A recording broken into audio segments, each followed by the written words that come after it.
Welcome back to Math Time with Professor Prime, and I'm your host as always, Professor Prime. Today we're going to talk about math in Tokyo Xanadu X Plus. Here's how this video is going to go. I'm going to talk about the gameplay of Tokyo Xanadu X Plus and focusing on the combat. I'm not going to talk about the story too much, other than my opinions on it. I don't plan to talk about plot points, but you're free to assume spoilers ahead. In any case, I'll talk about the gameplay, focusing on combat, talk about how math is used throughout, and use that to talk about other elements of the game. And I'll just talk about my opinions on everything concerning the game. Okay? So let's get into it. So when it comes to Tokyo Xanadu X Plus, it is an updated version of Tokyo Xanadu.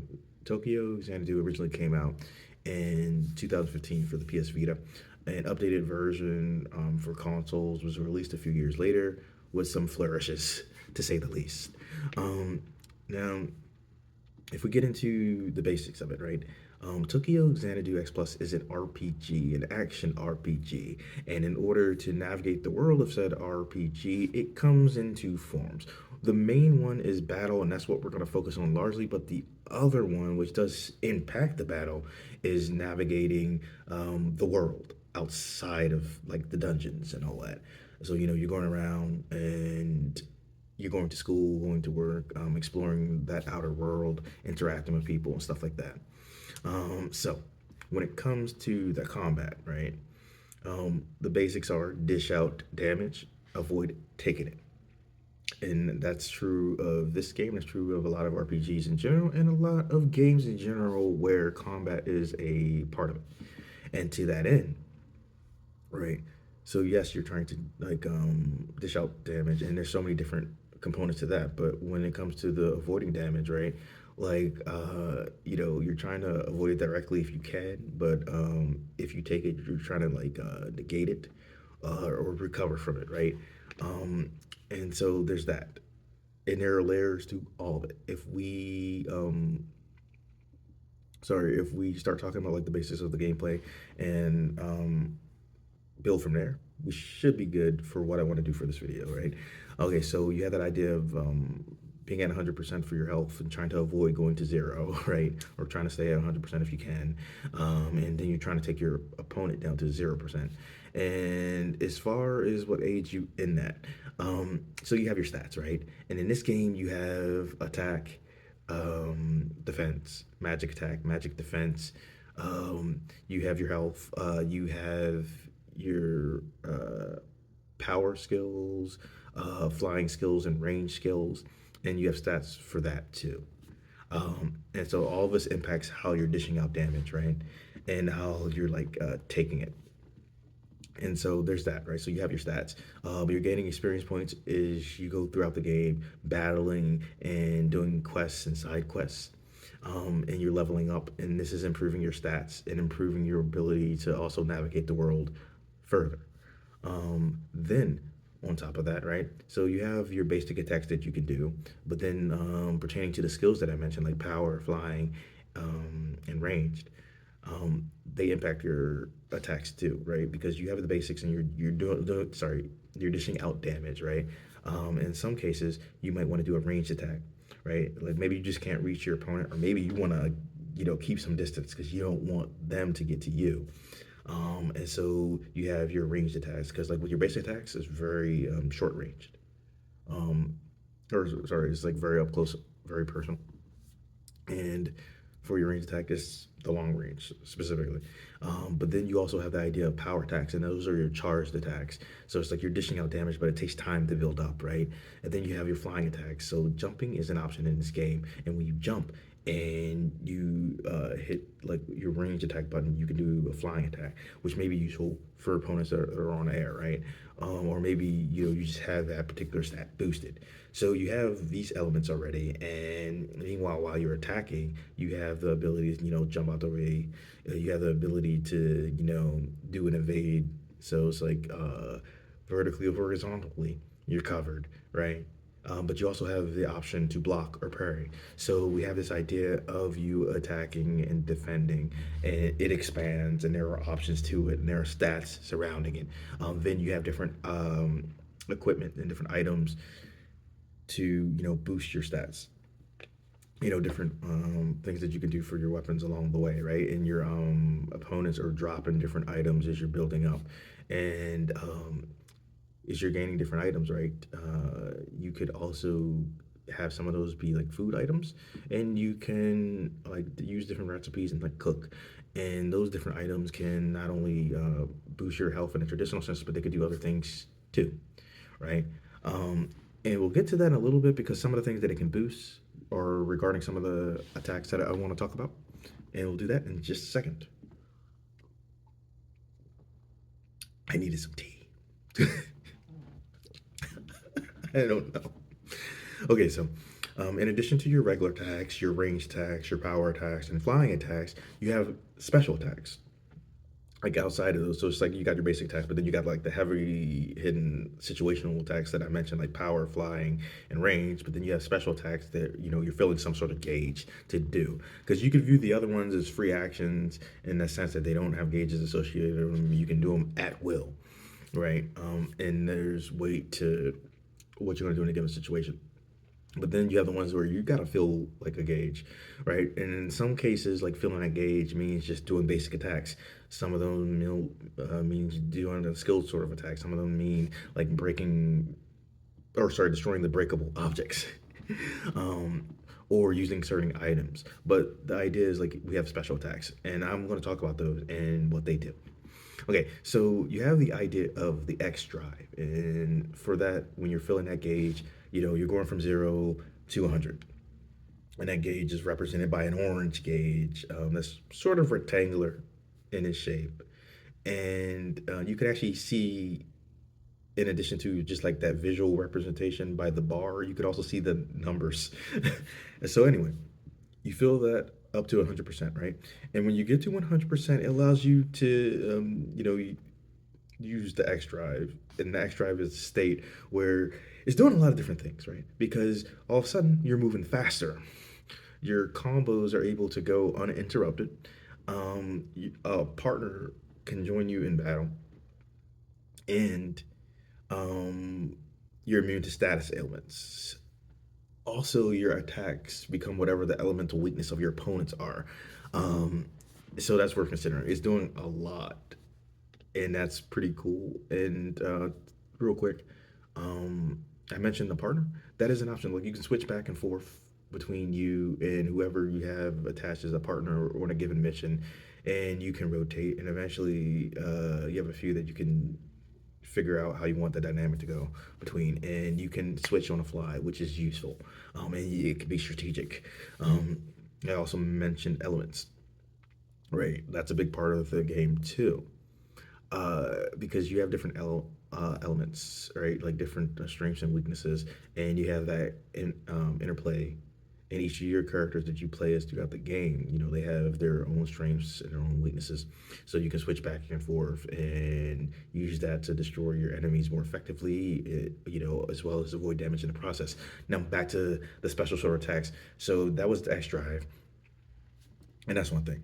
And then you have the idea of X strike, and as you're building up that gauge, that allows you to lock onto multiple targets at once and dish out devastating damage. Because like before, right, it's an action RPG. You're going around and you can attack this opponent and you can attack that opponent, but you're switching between opponents.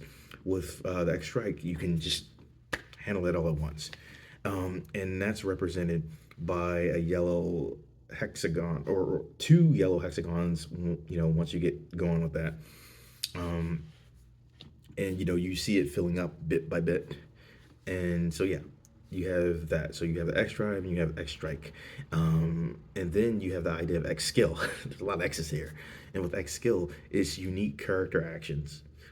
So you're filling up that gauge, and that's represented by red orbs, and you can have up to 3, and you can see those filling up as you do your thing out there. And not only are they dishing out a lot of damage, but it can go even further than just a lot of damage. It can be like a lot. And what do I mean by that, right? So there's a 1/3 chance that you'll do a critical hit, and so you can deal some devastating damage there. So that's X skill. So let's do a quick recap. You have your basic attacks. You have like situational versions of those basic attacks, power, range, and flying. Then you have like special attacks where you have to like build up a gauge throughout different situations. So you have X Drive, which boosts your stats in some crazy ways, allows you to use a partner, and pretty much be immune to any status ailments while dishing out a lot of elemental weaknesses to your opponents. You have X skill, which allows you to attack multiple opponents at once and deal some devastating damage. You have, um, oh, sorry, I meant to say X strike if I didn't. X skill is when you have the unique character actions and it increases your critical hit rate, right? So you have all these things going, and remember what I said in the beginning. It's just like dishing out a damage and trying to avoid take it. And there's so many different ways you could dish out damage or put yourself in a position where you're not taking it. And then on top of all that, right? Like there was the status ailments that I mentioned, right? Like, and those are going to impede you from dishing out damage, or they're going to cause you to take more damage. And then there's the idea of elemental weaknesses, right? Like, you are going to encounter different opponents, and they're going to have different weaknesses. So it's like, you want to adjust accordingly. And they may have, in some cases, elemental resistances, where you're doing less damage if you're attacking with this character because they have this element attached to them. And the idea of elemental weaknesses, right? It cuts both ways. And so you're doing your thing out there, and all the while, right? Your opponents are dropping items left and right, and you're using that to like, boost your characters as you're going, and you're accruing items that could be used to grant different buffs and debuffs, allow you to make certain dishes. Some of those dishes, like you can eventually cook some things that end up being super useful, right? And you can buy recipes or find recipes, etc. And in some cases, right, they might like boost your health, and at a minimum, but there might be like some food dishes that not only boost your health by like a certain amount of like HP, but they might also boost your X drive gauge or your X skill gauge or your X strike gauge, whatever case may be. So they might help you fill your gauges as you go, and you can see that as you're using them. And so it's a very visual game. And there's just there's so much more you could say about that combat, but it's like the idea is like, you have your attacks, your basic, your situational basic, and your special attacks, and you can also evade, you can jump, you can block, you can parry, you can use items, you can take advantage of status ailments and elemental weaknesses, and all of this again comes down to dishing out attacks while trying to not take them. So you're trying to stay at 100 or trying to not go to zero while causing your opponents to go to zero. And you have the idea of being able to switch between partners and strategize, getting stronger as things go on. Now, outside of the combat, something that does impact the combat is the idea, you're going to school as your characters, or you're working, or just interacting in that regular world and having that interact with the battle situations where you're in a dungeon, and you're able to get quests and side quests and different items, and so you're navigating between these worlds, getting stronger all the way and progressing through the story. um, whew. So with that in mind, there's so much more you could say, right? Because it's like, there's math in the combat and that progression with the stories, and then that story is helping you progress through the combat. And with that combat, I like that it is separated out. So if you didn't care about the story, for instance, like I didn't, and I'll get to that, you can largely focus on playing through the dungeons. And not only is there math in that basic combat, but there's math in how those dungeons are designed, right? And how you navigate them. And on top of all of that, right, you have things that we don't always consider but are basic, right? Like we have things like lighting and sound effects, the use of color, right? And just voice acting and music, right? These are all things that we're accustomed to, but it's all math. And how things are used and implemented, it's all math. And here, it's just like it's such a fascinating thing because it's like, one, I like the animations, and how they're used and how smooth things are within the battle, and it's like very colorful, and you can kind of see your strikes and everything, right? and I think it's effectively using color. Um, but also like the music, the opening is a bop, dare I say.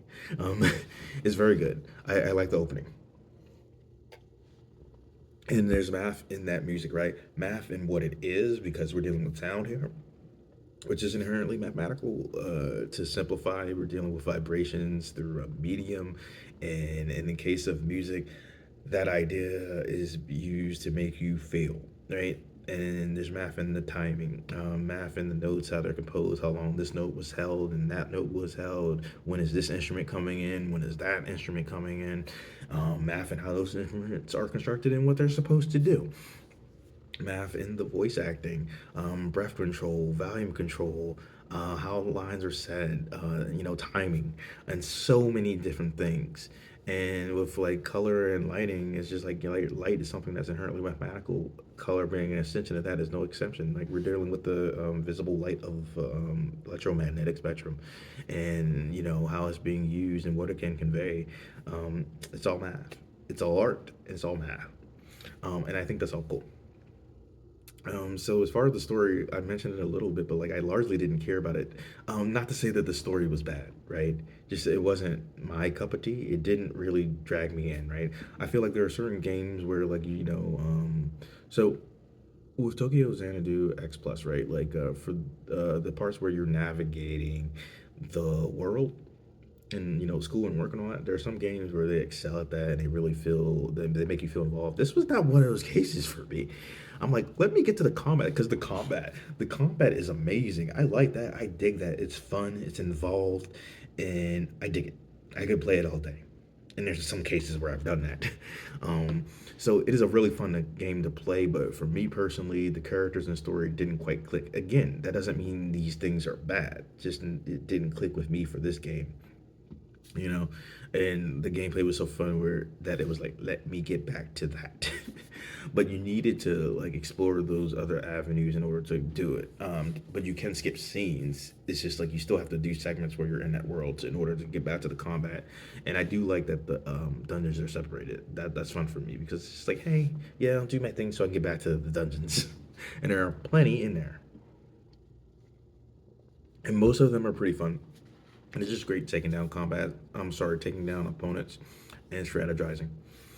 So if I'm going to sum up everything, there's math is everywhere. It's in everything. Gaming is no exception. But gaming gives me an opportunity to combine my passions to talk about math in a way that I feel like a lot of people can connect to, and RPGs help with that. And with Tokyo Xanadu X Plus in particular, I do dig that game. I dig it hard. I like the gameplay. I'm a type of dude that I like the gameplay and the story, but gameplay first. So it's just like here, the story didn't pull me in like I would have liked it to, but in this case, I actually don't care because I like the gameplay. So for me, it's like, look, I want you to have a good story. I want you to have good gameplay. But if you can't give me a good story, give me good gameplay. If you give me a good story, but the gameplay is lacking, then it's just like, well, I could have just watched the movie, right? Just saying. So, gameplay first for me, but I do prefer both. But in this case of Tokyo Xanadu X Plus, the gameplay rocks. So I'm okay with things. In any case, if you haven't played it, I do recommend it. If you like action RPGs and you're looking for something that's a little bit involved and you can be strategic about, and then you can still at the same time be pretty laid back about things once you've gotten the hang of things, and it has some decent replay value for me anyway. And like it's crazy because I came across it accidentally, and it looked interesting, and I caught it on sale. So it's like, okay, okay, I'm gonna get it, and I don't regret that. So I'll see you in the next feature, Professor.